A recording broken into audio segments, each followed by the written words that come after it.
German ফোয়ারা, ইস্তাম্বুলের বুকে ইতিহাসের সবুজ মুকুট।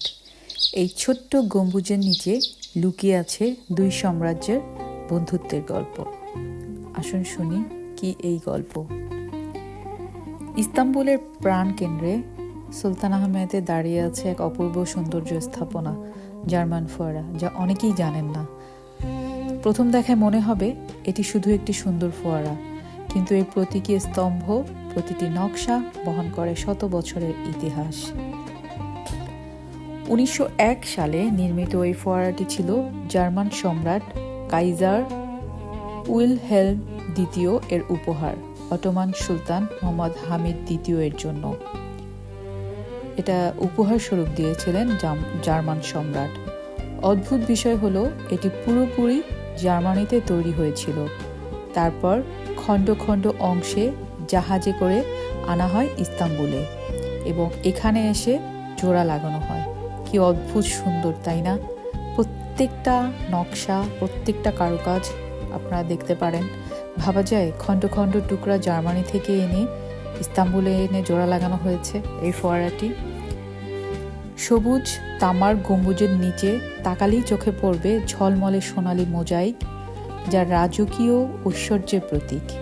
দিনের আলোতে এটি যেমন মোহময়, সন্ধ্যার আলোয় যেন আরও রহস্যময়।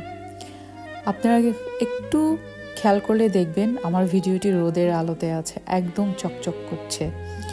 এই ফোয়ারার চারপাশেই রয়েছে সুলতান আহমেদ মসজিদ, যেটাকে আমরা ব্লু মস্ক নামে জানি, আয়া সোফিয়া, প্রাচীন হিপোড্রোম।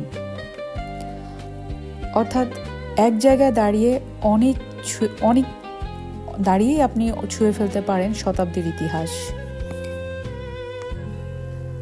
আপনার মনে হচ্ছে কেন এটা এত বিশেষ? কারণ এটি শুধু একটি ফোয়ারা নয়, এটি দুই সাম্রাজ্যের কূটনৈতিক বন্ধনের স্মারক।